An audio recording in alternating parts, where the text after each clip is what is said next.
मंदिरों में लोग जाकर के माथा टेकते हैं, साहब बुरा नहीं है। मंदिरों में जाना, मूर्ति को प्रणाम करना सब अच्छा है। मैं भी मूर्ति पुजारी हूं, लेकिन सिर्फ मूर्ति पुजारी हूं ये नहीं है। मंदिरों में जाओ, मंदिरों में जाना ये मेरी प्राइमरी की शिक्षा है। मेरे से काखा गाघा लिखना नहीं आया ना, तो मेरे टीचर ने हाथ पकड़ा मेरा, मेरी माँ ने हाथ पकड़ा और मेरे हाथ में पेंसिल पकड़ाई और हाथ पकड़वा के लिखवाया, ये का खा गा घा लिखवाया, हाथ पकड़ के लिखवाया। पहाड़े में बुक उठाई, वहां बुक में बताया ये आ, ये छोटा आ, ये बड़ा आ, ये A for apple, B for ball बताया। सब फोटो बनी थी वहां। पुस्तक होती है ना छोटी बुक पहाड़ा, उसमें सब बना होता है फोटो सहित, आसानी होती है पढ़ने में। ये अच्छा एप्पल, हाँ ये ए एप्पल, ए एप्पल, बी बॉल बॉल। उसी तरह मंदिर जो है ना, ये वही पहाड़ा है। ये बताया जा रहा है कि ऐसे भगवान हैं। पहले इनसे शुरुआत करो। जब इनमें भगवान को देखने लग जाओगे तो जड़ वस्तु, मंदिर में जो मूर्ति है वो जड़ वस्तु की मूर्ति बनाई गई, बाद में प्रतिष्ठा की गई। तो जड़, हम भारतीय हिंदू पत्थर में भी ईश्वर को देखते हैं। पत्थर होता है जड़, क्या होता है? प्राणहीन। तो जड़ वस्तु में ईश्वर को देखते हो, तो जिसमें प्राण है उसमें ईश्वर को क्यों नहीं देखते भाई? मंदिर में भी भगवान है, और आपके घर में जो माता पिता है, परिवार है, जो हर प्राणी है, वो भी भगवान है। अब आप अपनी माँ से तो करो झगड़ा, बाप को तो गालियां दो, और मंदिर जाओ, माथा टेको, शंकर जी को जल चढ़ाओ, जय शंकर जी, ओम नमः शिवाय। अब बताइए कौन सी पूजा है भैया? बाप को तुम गिलास भर पानी नहीं पिला रहे हो, सास की तुम सेवा नहीं कर रहे हो, और जा रहे हो तो वहां बढ़िया लोटा भर जल चढ़ा रहे हो। अब यही रह गया है कलयुग में। कलयुग में यही रहा है। माता भूखी बैठी है और बेटा जा रहा है वैष्णो मैया के दर्शन करने। जय माता दी, जय माता दी, जय माता। 14 किलोमीटर की चढ़ाई चढ़ेगा पैदल और माता जी का दर्शन करे, और खुद की माता बोली बेटा पानी दे दे। अरे बुढ़िया मरेगी कब? खुद की माता को पानी नहीं दे रहा है, खुद की माता को वृद्धाश्रम छोड़ रहा है और माता रानी के दर्शन करने वहां जा रहा है। अब सोचो कि ये कौन सी भक्ति कर रहा? आप लोग ही बताओ भाई, मैं तो मूर्ख आदमी हूं। आप ही बताओ कि कौन सी भक्ति है ये? समझ लो आप, ऐसा हो रहा है कि नहीं? फिर और ऐसे लोग परेशान है, महाराज जी भगवान नहीं मिले, 100 जन्म और लगेंगे तो भी नहीं मिलेंगे भगवान तुम्हें। ऐसे जो प्राणियों में, जो नर में नारायण को ना देख सका, वो पत्थर में नारायण को क्या देखेगा भाई? जो नर में नारायण को ना देख सका, वो पत्थर में नारायण को क्या देखेगा? ये तो बताओ। पहले नर में तो नारायण को देख लो, फिर पत्थर में भी देखना। हम ये नहीं कह रहे कि पत्थर में नारायण नहीं होते, होते क्यों नहीं है? कण-कण में होते हैं। यदि वो कण-कण में है तो आप सबके रूप में भी तो है ना मेरी माँ।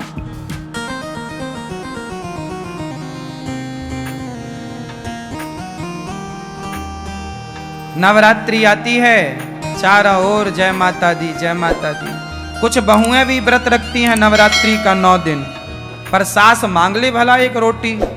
बुढ़िया मैं व्रत हूं, बना के खा नहीं सकती, मैं व्रत हूं। खुद की सास को 2 रोटी नहीं दे पा रही है और खुद को भूखा रखी है कि मैं माता जी को खुश कर रही हूं। तेरी जो अपने घर में माता जी है, पहले उसको खुश कर ले। काहे पागलों की तरह व्यवहार करती हो मेरी माँ। सास की सेवा होती नहीं है कुछ बहुओं से, और नवरात्रि में 9 दिन व्रत करना चाहती हैं। भगवान भी यदि बोलने बताने लगते ना, तो भगवान को भी लोग भोग भोग न लगाते। वो तो अच्छा भगवान को जो बोलते नहीं है, तो आदमी भगवान के पास जाके भोग लगा। यदि खाने लग जाए भगवान, तो लोग भोग लगाना छोड़ दें। वो तो खाते नहीं है, इसलिए लोग देते हैं उनको खाने पीने को। सास खा तो रही है, कहां दे रहे हैं? जो खाता है ना, लोग उसे नहीं देते। जो नहीं खाता, उसके सामने 56 भोग।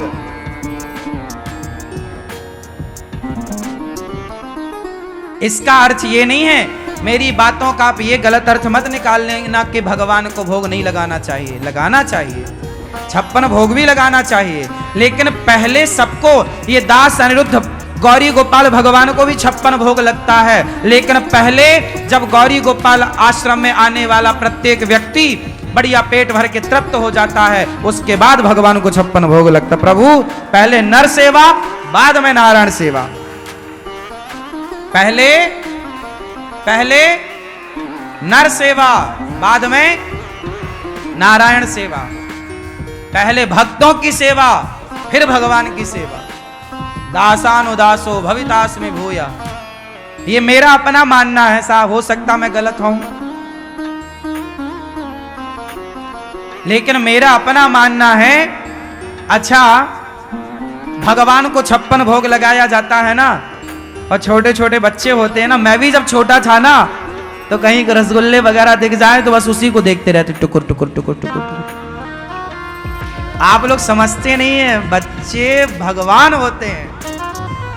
भाई मैं बहुत मूर्ख आदमी हूं, मेरे पास मैं भगवान को 56 भोग लगाता हूं, और भगवान को भले भोग ना लगा हो, और छोटे छोटे बच्चे यदि मुझे दिख जाएं और वो देख रहे हैं ना, पूछ लेता हूं क्या चाहिए, चुपके से दे देता हूं, पहले तुम खा लो, तुम तृप्त हो जाओ, क्योंकि तुम में ही तो वो वाला भगवान बैठा है जो सामने है।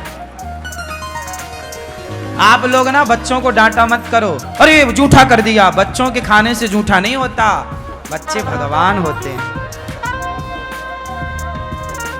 बच्चे तो भगवान होते हैं, तो बच्चे नहीं खाएंगे तो कौन खाएगा? इसलिए भगवान छोटे छोटे बच्चे, सबकी तृप्ति, सब खा लो, फिर आप खाओ। भगवान कभी ये नहीं कहते कि मैं खाऊंगा, मैं ही बस खाऊंगा, नहीं। हमारी भारतीय मान्यता ये है कि पहले भगवान जी को भोग लग जाता है, फिर सब खाते हैं, ठीक है। पर देखो, मैं एक थाली सजा के ले गया भगवान को भोग लगाने, बात समझना। एक सवाल पूछ रहा हूं, मेरी उलझी हुई एक बात है। आप लोग मेरे से प्रश्नोत्तरी करते हो ना, जो मेरे से बनता मैं उत्तर देता हूं। आज एक सवाल मैं आप लोगों से करूंगा, जिसका उत्तर आप मुझे कृपा करके दीजिएगा। एक सवाल मेरा, मैं एक थाली भगवान जी के मंदिर ले जा रहा, जिसमें पूड़ी, साग, दाल, चावल, जो भी है पूरा भोजन है, दाल, चावल, सब्जी, रोटी, मैं भोग लगाने ले जा रहा मंदिर। मैं भोग लगाने मंदिर ले जा रहा कि रास्ते में एक बहुत भूखा मिल गया मुझे। भैया बहुत भूख लगी है, मैं मर जाऊंगा, भूख से तड़प रहा हूं। अब वो मैं ले जा रहा था मंदिर, और बीच में ही मुझे कोई भूखा मिल गया कि भाई वो बहुत भूख लगी है, अब बताओ मुझे क्या करना चाहिए? भोग लगाएं? अरे वो मंदिर वाले भगवान इस रूप में मेरी परीक्षा लेने आए हैं कि तू नर की सेवा करता है या नहीं। वो इस रूप में, दरिद्र नारायण के रूप में वही आए हैं, आप समझते नहीं हो। इसलिए सबकी तृप्ति ही ईश्वर की तृप्ति है, हाँ या ना? सिंपल है, आप लोग समझो पूरी बात। ये दास गौरी गोपाल आश्रम में यही होता है, कोई भी आ जाए, हमारे ठाकुर जी को सवेरे, हमारे ठाकुर जी को कई बार भोग लगता है, गौरी गोपाल भगवान जी को। आप सवेरे पाते हो ना, सवेरे 8 बजे से भोजन चालू हो जा। आप लोग अपने घर में कितने बजे खाते हो? बोलो बोलो, कितने बजे? पर गौरी गोपाल आश्रम में सवेरे 8 बजे से प्रसादी चालू हो जाती है और सब लोग पेट भर के, हमें 1 बजे का इंतजार नहीं करना। 1 बजे तक पता नहीं कितने लोग भूखे लौट जाएंगे। 1 बजे का इंतजार करेंगे तो पता नहीं कितने लोग भूखे लौट जाएंगे। इसलिए नहीं, सवेरे 8 बजे से भोजन चालू हो जाता और रात्रि के 11-12 बजे तक चलता है। रात्रि के 2 बजे के लिए भी रखा रहता है, कोई आएगा 2 बजे भूला भटका, उसे भी 2 रोटी मिलनी चाहिए। ये सेवा है साहब मेरी। इस सेवा से ही मेरे कन्हैया प्रसन्न होते हैं, मेरे भगवान खुश होते हैं।